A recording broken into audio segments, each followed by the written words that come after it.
Hi friends, విజయవాడలో దుర్గగుడి దర్శనం అయిన తర్వాత ఏం చేయాలని ఆలోచిస్తున్నారా? అయితే మొగల్రాజపురంలోని ఈ శైవ క్షేత్రం శివగిరి క్షేత్రం చూసేయచ్చు. ఈ శివగిరి క్షేత్రంలో ఈశ్వరుడు 36 అడుగుల లింగాకారంలో భక్తులకు దర్శనమిస్తారు. ఈ లింగాకారం చుట్టూరా ప్రదక్షిణ చేస్తే ద్వాదశ జ్యోతిర్లింగాలు కూడా మనం దర్శించుకోవచ్చు.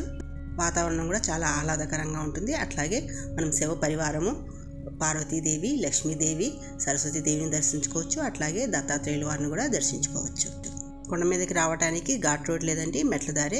కొంచెం కష్టమైనా కూడా చాలా మంచి వాతావరణం ఉంటుంది. చూస్తున్నారు కదా, కొండ మీద నుంచి అంబేద్కర్ విగ్రహం కూడా కనబడుతుంది. అట్లాగే విజయవాడ కూడా మనం మొత్తం చూడొచ్చు. ఒకవైపున దనకొండ.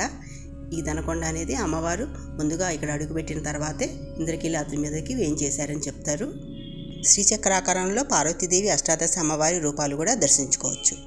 అలాగే కొంచెం ముందరికి వెళ్తే మనం హనుమంతుడి భారీ విగ్రహం కూడా చూసేయచ్చు. శివగిరి క్షేత్రానికి వచ్చేస్తారు కదా. ఓం నమ శివాయ.